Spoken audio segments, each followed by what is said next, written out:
Hey everyone, today we're digging into a question that's, well, pretty fundamental to all of our careers. How do we really learn at work? I'll give you a hint, it's probably not the way they taught us in school.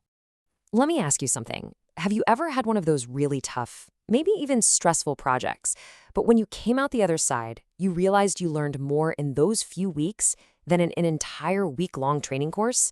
I bet you have. If you're nodding along right now, you are definitely not alone. In fact, the world's most successful and innovative companies have pretty much built their entire learning culture around understanding exactly why that happens. See, it all comes down to this really simple but powerful idea that kind of flips traditional training on its head. It's called the 70-20-10 rule. And honestly, it might just be the secret sauce for how we actually grow and develop at work. So let's start with the part we all know really well, right? That 10% foundation. This is what we typically think of when we hear the word training. But here's the kicker. All that formal stuff, it only accounts for about 10% of our most effective learning. So, where does the other 90% come from?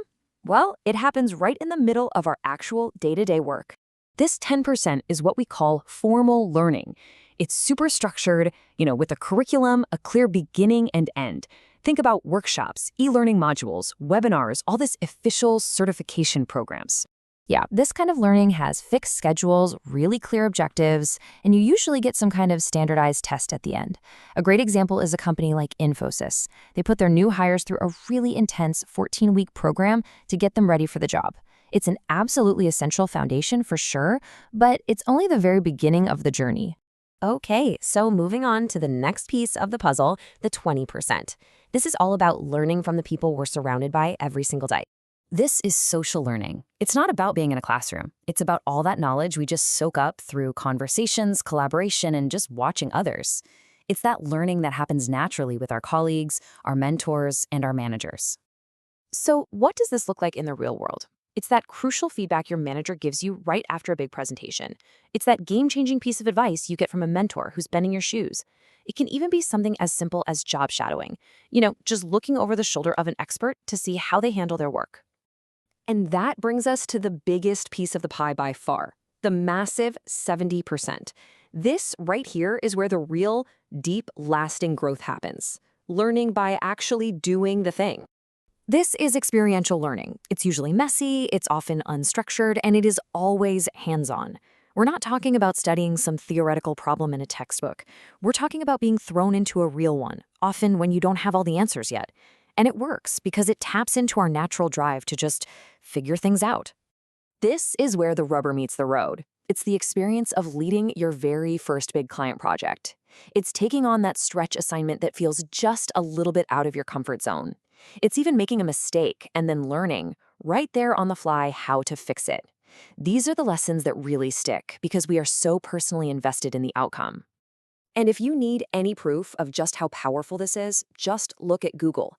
Their legendary 20% time policy gave employees the freedom to work on projects that were driven purely by their own curiosity. That wasn't formal training. It was a deep commitment to experiential learning, and it gave us world-changing innovations like Gmail. Okay, so if real learning is about 10% formal, 20% social, and 70% experiential, how do smart companies actually make all of that work together? Well, that's where the modern approach comes in. The answer is something called blended learning. And it's really a strategy that doesn't just rely on one method, but intentionally weaves them all together. It's about combining online modules with in-person coaching, and most importantly, with real-world, on-the-job practice. And you know what? This approach isn't just more effective. It's also way more efficient. Just take a look at the consulting giant EY. By shifting to a blended model, they slashed their classroom training costs by, get this, 52%. That is a massive saving. And you can see how different companies really customize this. Walmart, for instance, uses virtual reality to simulate real-world scenarios in a safe space. Dell gets its new salespeople up to speed with a mix of self-paced learning and a really intense in-person boot camp. And Amazon uses chat simulations to train its customer service folks. Each one has its own unique recipe, blending that 10, 20, and 70 to fit exactly what they need. But here's the thing. Just having the right model, it's not quite enough. For any of this to actually work, there's one more absolutely crucial ingredient we have to talk about. It's the fuel. What actually makes us want to learn and grow in the first place? It all comes down to motivation.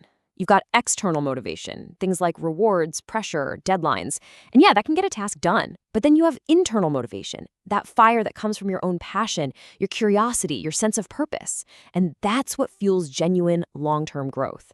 The 70-20-10 model works so incredibly well because it gives that internal drive space to really flourish. Think of it like this. A manager who goes to a communication workshop because they genuinely want to become a better leader is going to get so much more out of it than a manager who's just there because they have to check a box for HR. The why you're doing it matters way more than the what. So that's the final thought I want to leave you with. As you think about your own career, your own growth, ask yourself this: what's really driving you? Is it the external push of pressure, or is it that internal pull of passion?